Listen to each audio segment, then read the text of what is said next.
Hi everyone, and welcome to part one of breaking down the coursework for A-level product design with the AQA specification. So what I'm going to do in this video series, I'm going to break down each section. I'll look at the specifications, the marking criteria, and then I'll give you some examples of the type of work that it's a good idea to include. So to begin with, what we're going to look at is the research that starts at the beginning of your folder.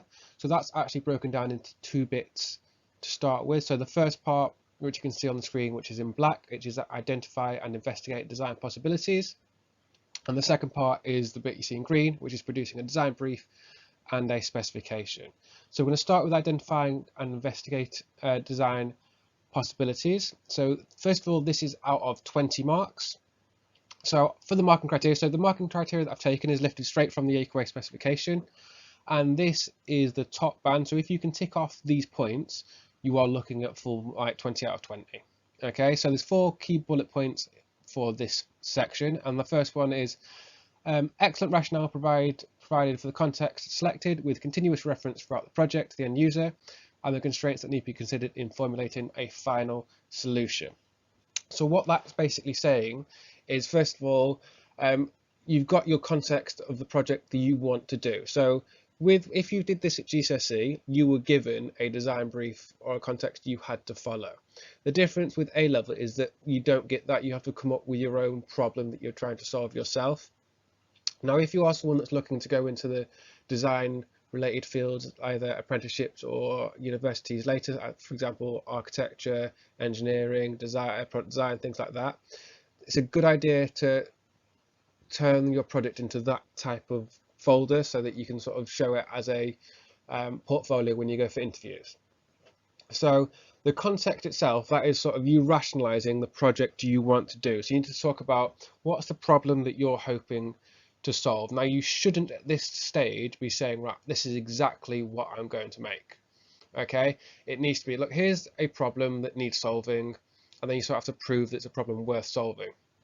So what you will need as well, some articles and statistics that back up that it is an issue and that there is a market for it. So, with continuous reference throughout the project to the end user. So that is where you make sure you have got the client that you're designing for, because they are told you what they need and what the constraints are that you're going to follow. So you're designing a real life, you're solving a real life problem for a real life person. The next bullet point is students employ a comprehensive range of strategies and techniques, including both primary and secondary methods of investigation, practical experimentation, and disassembly, to thoroughly explore design opportunities. All sources have been fully referenced. So this is the big chunk of the research.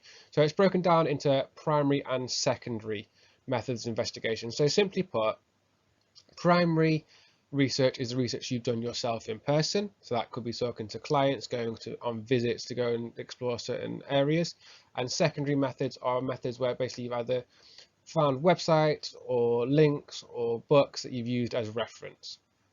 So practical experimentation, so that will be if you go into the workshop and you practice certain techniques like certain joints, you learn to use certain machines or equipment like the lathe, you try out certain paints, adhesives and things like that. Disassembly of products is when you take product analysis, take products, break them apart, talk about materials, talk about how it's been made, good points, bad points, and things like that. So all of that is all the different types of research that you can have. So you do need to have quite a lot of primary research when you're doing the A level, more so than the secondary research. And then it says at the end, all sources have been fully referenced. So what you will need to have at the end of your folder is what's called a bibliography. So that's where you have copies of all of the websites, all of the books, anywhere you've got information from, you need to have referenced at the back of your folder. I will have a video, we will have a session on writing a bibliography. So to begin with, it's just a good idea. If you've been on a website and you've used anything from it, just copy and paste the link and put it on the back of the folder and you can come back to it later. The next part is the first concept. So first concepts are both fully relevant to the context and feasible for further development and are clearly communicated through a fully appropriate variety of methods and techniques. So this is another key difference for the A level, is that you actually have some designs in the research section. Typically that didn't used to be the case, but now once you've done research, or like a big chunk of the research, you start to get some ideas. It's time to get some ideas down on paper. Now it says they have to be fully relevant to the context and feasible for further development. So basically, if you are doing an architectural based project and you suddenly start drawing out things like shoes and lamps and chairs, that's not relevant. So it's making sure that the designs you are doing are relevant to what you said you were going to do. It also needs to be feasible for further development. So what you can't do is just draw a design and go, well, that's the one I'm making. You need to have ideas that then, with more research, with conversation with your client, you can then take those and develop them a little bit further. And then the last part of that one is it clearly communicates through a fully appropriate variety of methods and techniques. So typically speaking, there are three main types of communication for your design. So that is hand sketching. So that mainly is isometric and 2-point perspective.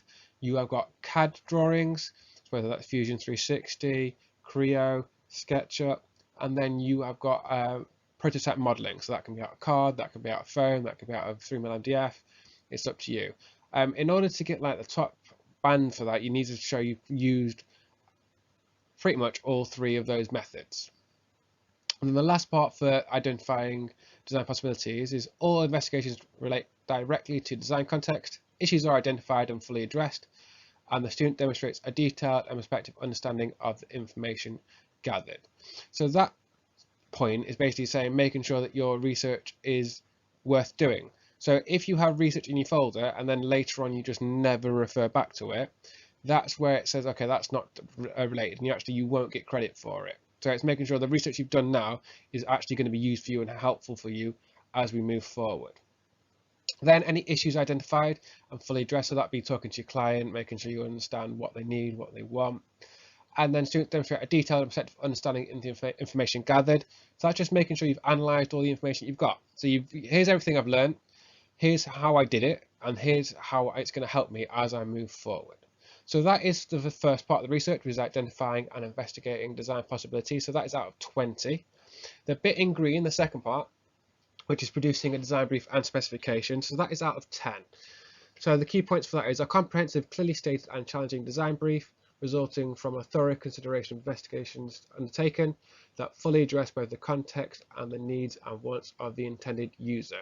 So basically, now that you've done all your research, this is the time now to write your design brief. So it needs to be a paragraph or two, basically saying, look, here's everything I've found out. Here are the issues I've discovered. Here are the wants and needs that I've discovered. So because of that, I'm now saying this is the project I'm going to do. This is the design brief that I have written. The next one, the student has produced a comprehensive, detailed and well-explained design specification, which will fully guide the student's design thinking. So this essentially is the set of targets you're setting yourself. So if you think back to Access FM, so aesthetics, customer, user, function, materials, all those types of things, you set yourself these targets. So this is how big it's going to be. These are the colors and shapes I'm going to use. This is the materials I'm going to use because of the properties. And it's got to be detailed and it has to be measurable. Okay, so it has to be something where you can later on go back and say, have you met this or not? Yes or no, and why? And then the last one is a detailed project management approach to prototype development, including type management and determining quantities and cost of materials, has been fully integrated into the specification. So this is basically you planning your work out. So you're doing things like your Gantt chart, so your time plan. Okay, here's all the jobs I have to do. Here's how long I have to do it. So for each section, this is how long I think each part will take me. And then the determining quantities and cost of materials. So that is because you've done all your materials research, you know how much the materials cost. So now you can say, right, so this is how much really the budget is going to be. So that is just looking at the specification for the research section. I am going to do some other videos breaking down each individual page. I thought it's better to do individual videos than trying to do all of the research in one video because it'd be a bit too long. If there's anything specifically you'd like me to make a video on, if you could email me and let me know, I'll be more than happy to do that.